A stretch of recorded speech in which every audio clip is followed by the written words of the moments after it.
Hello, North Carolina. It is good to be back. I love coming to Asheville. Love coming to Asheville. Michelle and I always talk about how, you know, if after this whole presidency thing, you know, we're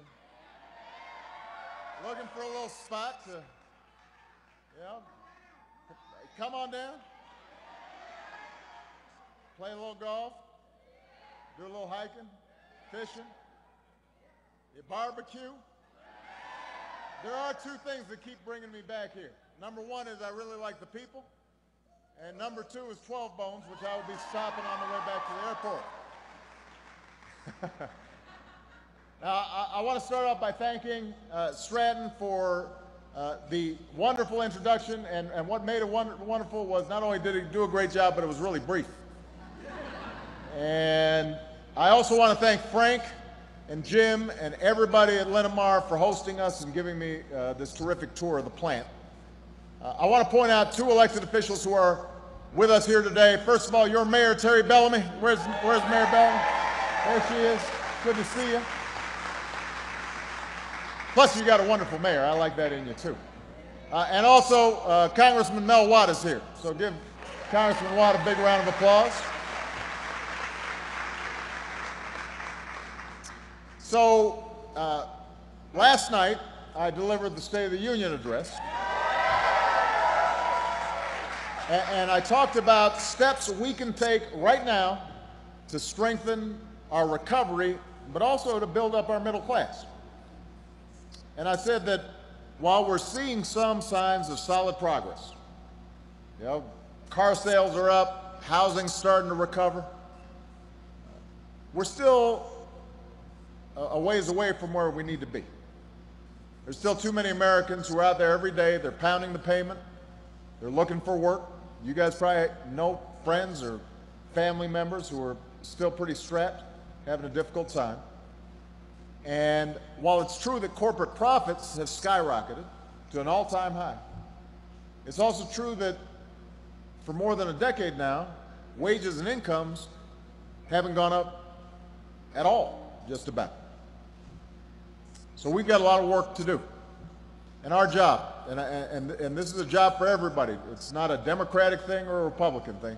Our job as Americans is to restore that basic bargain that says, if you work hard, if you're willing to meet your responsibilities, you can get ahead. You can get ahead. Doesn't matter what you look like, doesn't matter where you come from. That's what we should be focused on. How do we make sure the people who are willing to work hard can make a decent living and look after their family? Because the true engine of America's economic growth has always been our middle class. Now, there are a lot of countries that have folks at the top who are doing real well and a bunch of folks at the bottom, but part of what set America apart was ordinary folks, if they worked hard, they could do well. Our middle class, when it's growing, when it's thriving, when there are ladders of opportunity for people to do a little bit better each year and then make sure that their kids are doing even better than them, that's the American dream. That's what we got to fight for. That has to be the North Star that guides everything we do.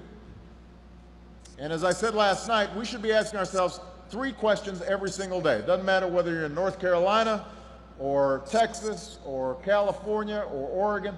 Doesn't matter. Wherever we are, three things we should be asking. Number one, how do we bring more jobs to America?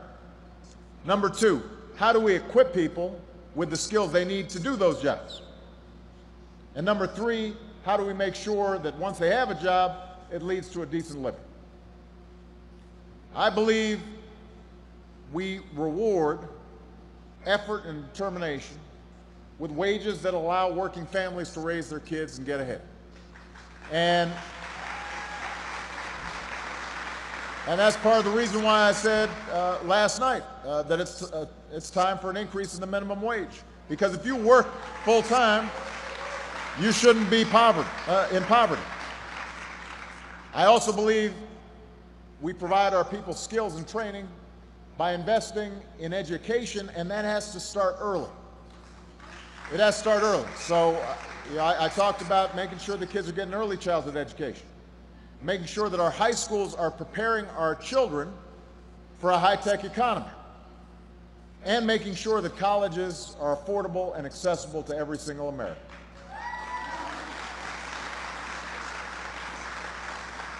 And I believe we attract new jobs to America by investing in new sources of energy and new infrastructure and the next generation of high-wage, high-tech American manufacturing. I believe in manufacturing. I think it makes our country stronger. So that's what we can do together, and that's why I wanted to come down here to Asheville, because there's a good story to tell here. I know that a few years ago, manufacturing comebacks, in North Carolina, a manufacturing comeback in Asheville may not have seemed real likely, because Volvo had just left town. This plant had gone dark. 228 jobs had vanished. And that was a big blow for this area, because part of what happens is when those manufacturing jobs go away, then suddenly the restaurant has fewer customers, and suppliers for the plant start withering. And it's hard for everybody. It has a ripple effect. But then local officials start reaching out to companies, offering new incentives to take over this plant. Some of the workers who got laid off, like Stratton, went back to school, and they learned new skills. And then a year later, Linamar showed up. They were looking for a place to build some big parts, and these parts are big, I gotta say. Hubs and wheels and anchors for 400-ton mining trucks. And while they could have gone any place in the world, they saw this incredible potential right here in Asheville. They saw the most promise in this workforce. So they chose to invest in Asheville, in North Carolina, in the United States of America.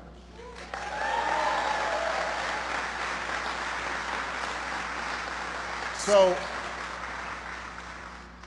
to date, Linamar has hired 160 workers. It'll be 200 by the end of the year, and it's just going to keep on going after that. So, folks at Linamar said they came to Asheville to grow their business. They came here to stay and put down some roots. And the good news is what's happening here is happening all around the country. Because just as it's becoming more and more expensive to do business in places like China, America's getting more competitive and more productive. Now, after shedding jobs for more than 10 years, our manufacturers have now added about 500,000 jobs over the past 3 years.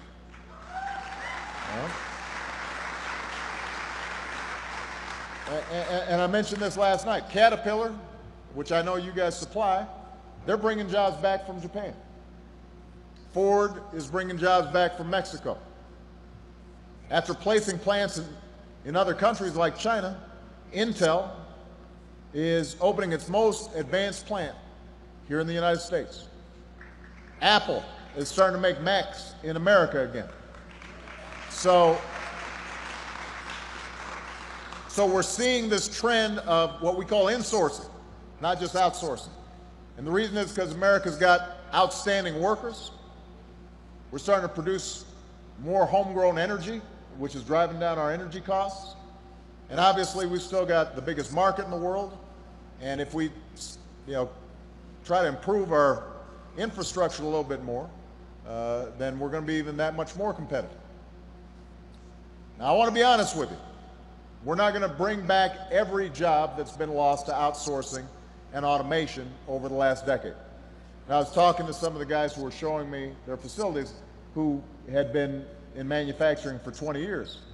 And they explained how things had changed. It used to be you had to, you wanted to do the kind of stuff you guys are doing here, everything was done manually. Right now you got a computer and you're punching in stuff. And so it's changed. And that means that You can just produce a lot more with fewer people. But there are things we can do right now to accelerate the resurgence of American manufacturing. Number one, we can create more centers for high-tech manufacturing in America. Last year, my administration created our first Manufacturing Innovation Institute. We put it in Youngstown, Ohio, which had been really hard hit when manufacturing started going overseas. And so you had a once shuttered warehouse. It's now a state-of-the-art lab where new workers are mastering what's called 3D printing, which has the potential to revolutionize the way we make everything. That's the future. And there's no reason that those same kinds of projects can't take root in other cities and towns. So last night I announced the launch of 3 more institutes, and I'm calling on Congress to help us set up 15 institutes, global centers of high-tech jobs and advanced manufacturing around the country.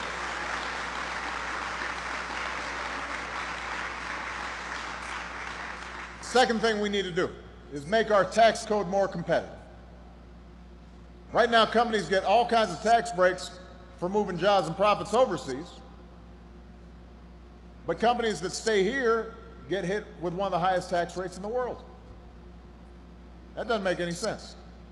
So what I'm proposing is that we reform our tax code, stop rewarding businesses that ship jobs overseas, reward companies that are creating jobs right here in the United States of America. That makes sense.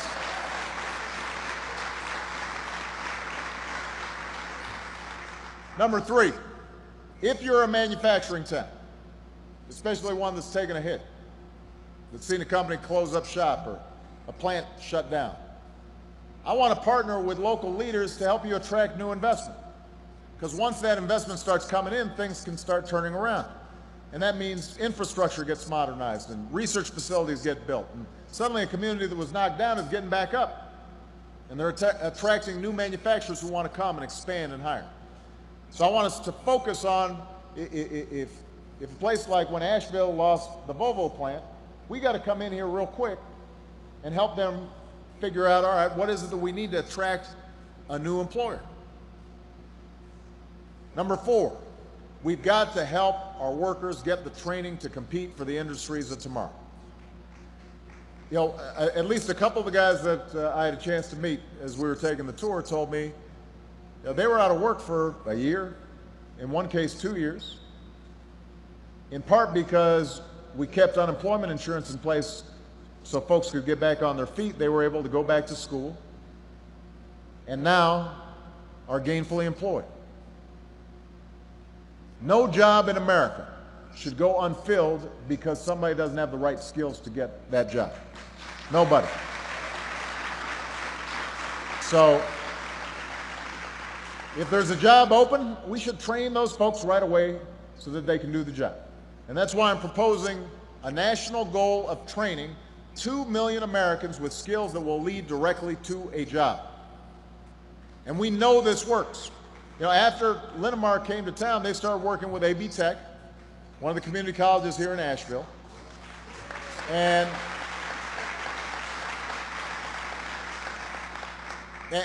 AB Tech and Linamar worked together to do something that is really smart. Rather than have kids just not, or in some cases not kids, you know, older workers, show up and they're taking a bunch of classes, but they don't know how this is directly going to lead to a job. What you do is you customize the class to train people so they can come and work at the plant, and they're getting experience that's directly applicable to what's being done here at the job. That's good for the community. It's good for Linamar because they're getting workers who they know can do the job. It's good for the folks who are going to the community college because they know if they work hard and they do well in the class, there's a job waiting for them. It's good for the economy as a whole. So those are 4 common sense steps that we can take right now to strengthen manufacturing in America. Now, there's no magic bullet here. It's just some common sense stuff. People still have to work hard. Companies like Linamar still have to make good products, but the point is that if we can just do a few things, then over time what happens is we start rebuilding our manufacturing base in a way that strengthens our economy as a whole. Now, I'm doing what I can just through administrative action, but I need Congress to help. I need Congress to do their part. I need Congress to do their part. I need Congress to take up these initiatives because we've come too far and we've worked too hard to turn back now. You think about all that this city and all of you have been through over the last few years. Think about folks like Jeff Brower. Now, Jeff was in the trucking industry for over a decade. 2 years ago, he got laid off. Lost his job as a diesel mechanic. That's a tough thing to go through, even though Jeff's a pretty tough guy. But he bounced back. He decided it was time for him to change careers. He decided it was time to get some new skills. He went to AB Tech, took a class in automated machining. A few months ago, Jeff got his diploma. He graduated on a Wednesday, interviewed at this plant on Thursday. By Friday, he was working as a machine operator. Where's Jeff? Where's Jeff? There he is, right here.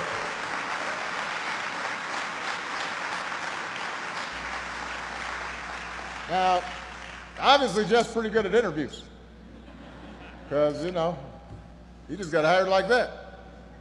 I hope he can give me some advice. But here's the thing. The reason Jeff did all that, obviously, a lot of it was to support himself and his family, but it wasn't just to punch a clock at a new plant or pick up a paycheck from a new company. It was to make sure he could have a better future for his family and for his community and his country. You know, Jeff said, getting my foot in the door has opened my eyes to bigger horizons, and I want to keep on going. I want to keep on going. So that's our story. That's the American story. We don't give up. We get up. We innovate. We adapt. We learn new skills. We keep going. And I just want everybody here to know at this plant, but everybody in Asheville, everybody in North Carolina, and everybody all across the country, I want you to know, as long as you're out here fighting every day to better your lives and to better the lives of your children, then I'll be back in Washington fighting for you. I will be back there fighting for you. Because there's nothing we can't do and no possibilities we can't reach when we're working together. We just have to work together. We got to stop with some of the politics that we see in Washington sometimes that's focused on who's up and who's down. And let's just focus on the same kind of common sense and cooperation that we're seeing at this plant and we see all across the country. All right? So thank you, everybody. God bless you. God bless America. Thank you.